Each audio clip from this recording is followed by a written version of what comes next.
Another replay pulled from the Discord here. There's been a lot of discussion on the balance between the matchup of Vanguard versus Celestial. So here we are with a replay from Frizy, our red Vanguard player, against the blue Celestial Behemoth. This is also my first cast back since O.2 dropped.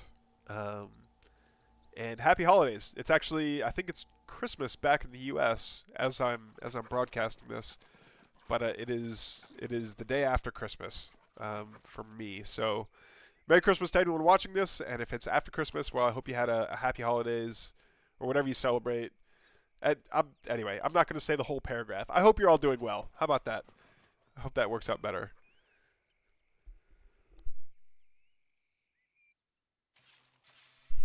Alright, we are going to see 5 mobs getting on Ethereum here. And 2 dogs coming on up to harass. Okay, but it looks like Behemoth went a little bit greedy here. I don't think he's going to have... Oh, was he going for the Jesus House build? That's a very early Arc Station. Yeah, the dogs are coming on forward, doing their bonus damage to the light, to anything that's lightly tagged, which the power bank is. We see the Sovereign's Watch goes down. 1 dog is taken out.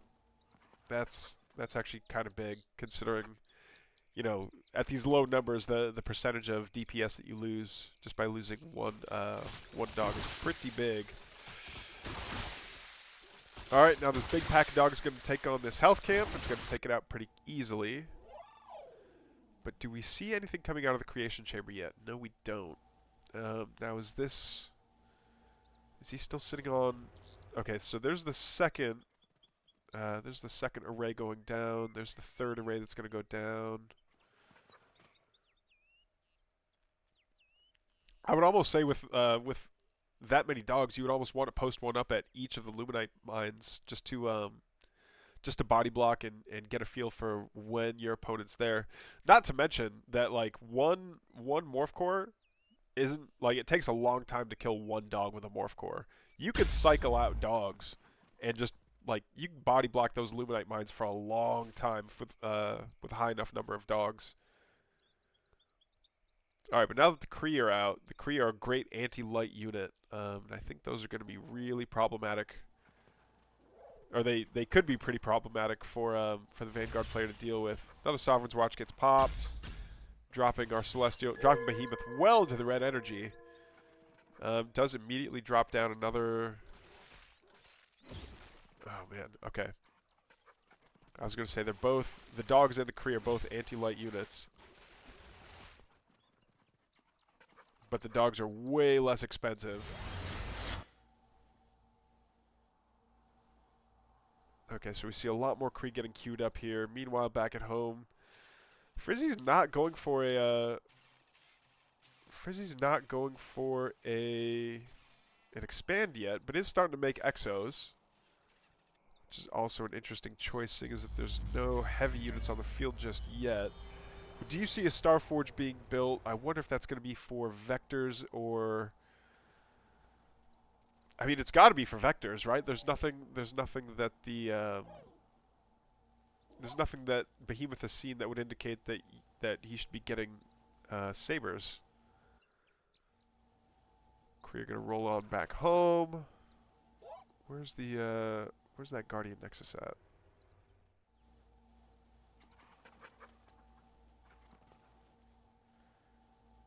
Am I just losing it?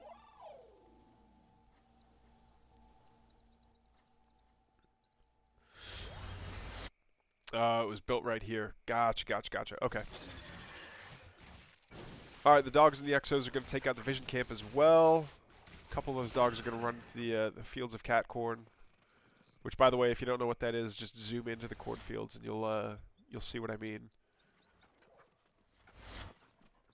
I really hope they keep that, like... I really hope they keep that asset in the game through version 1. Oh, those huge AoE hits from the Vectors are, or from the Kree, excuse me, are pretty brutal against these dogs. I mean, the dogs are great anti-light units, but the connections were pretty big.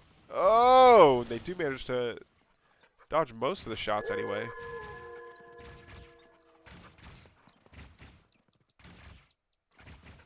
Alright, so the Exo's going to start plinking away at this. Man, another Sovereign's Watch gets dropped. No, those Exos are too valuable. I would rather see the dogs going back and taking those hits. Okay, Sovereign's Watch up for another 5 seconds. Alright, now we see a natural going down for Frizy. Right at the 620 mark. So maybe not exactly the most aggressive, greediest expansion, but it is an expansion, so I think he's getting ready for this match to go the distance. Oh, that's actually that's a fantastic place to fight. If you're Frizy, yeah, take that fight into the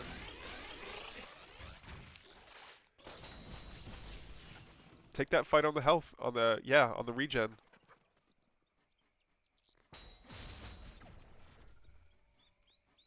There we go, just microing the Exos back and forth while the dogs heal up. That's fantastic. I've been saying for a long time, if you're attacking an enemy's natural, if you're attacking this natural, and you control this this health camp, you're in a very strong position. Just because any kind of okay, so we do see a Saber come out. You know, it is going to start knocking down trees, but I think that's.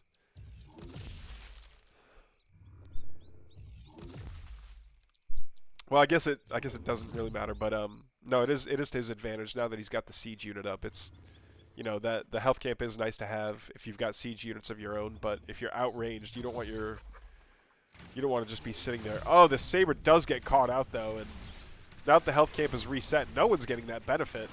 Exos versus Argents, the Exos should be winning this, just because they do bonus to heavy, which the Argents are. Another Saber gets caught out. Oh, but that strike node at the way back by the array is going to do a whole bunch of damage. Another Sovereigns pops out, and that's going to do a ton of damage as well. So yeah, we really see the Exo and the dog numbers thinning out here.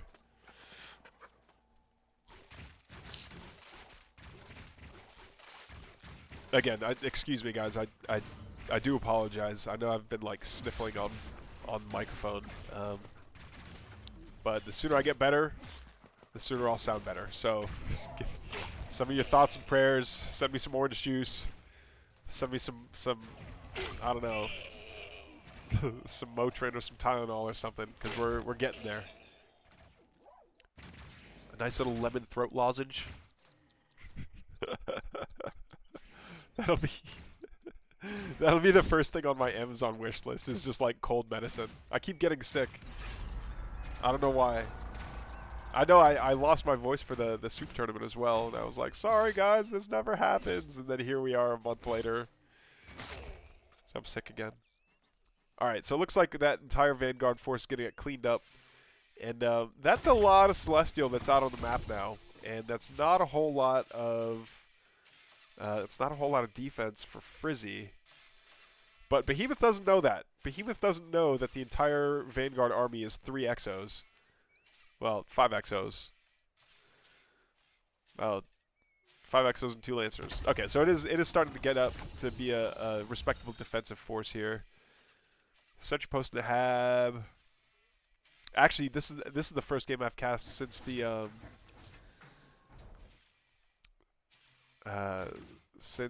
holiday balance updates as well, which means that the habitats can be the soul habitats can stack infinitely on.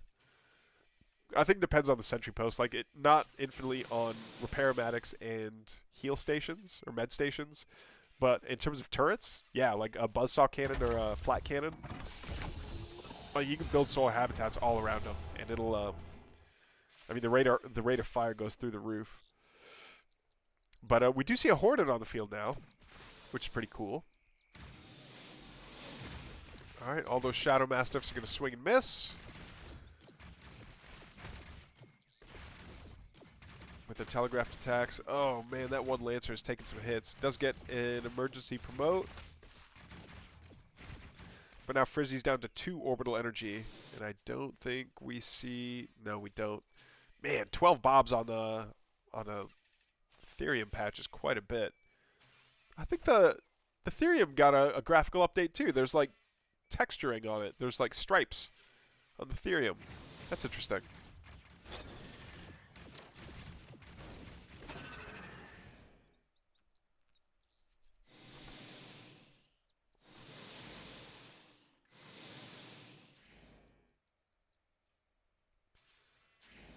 I want to say that I could just be imagining that the trails on the Hornets look like a bit of a lighter green. By the way, over the holidays, you know, I saw people were talking about the new designs that Alan Dilling, excuse me, has planned for the Lancer, or people are speculating that the Lancer is going to get swapped out for this like mech with a chainsword and a shield, which I hope doesn't happen. I actually really like the look of the Lancer right now, except for the helmet. It looks a little bit too cartoony.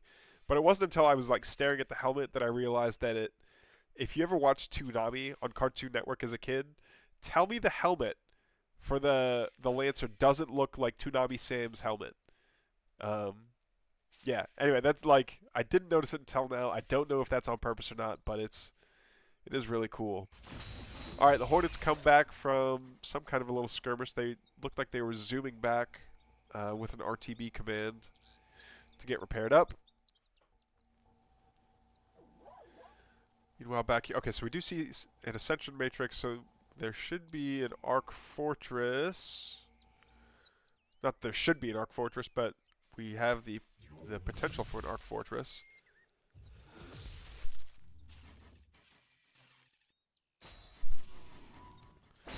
Oh, and we're seeing huge connections here from these Kree running into the worker line at the third of Frizy.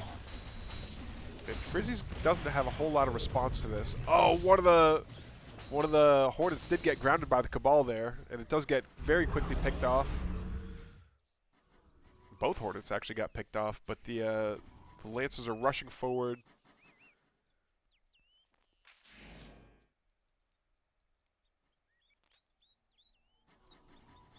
This will be interesting too. I was casting a game earlier against oh no! Oh no!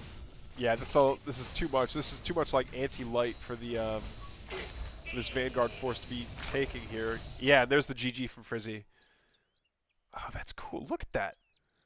This little like rainbow projectile. That's really cool. Is that a? Yeah, there's no way that's from the. There's no way that's from the Argents here. That's got to be from the. That's got to be from the sides up there.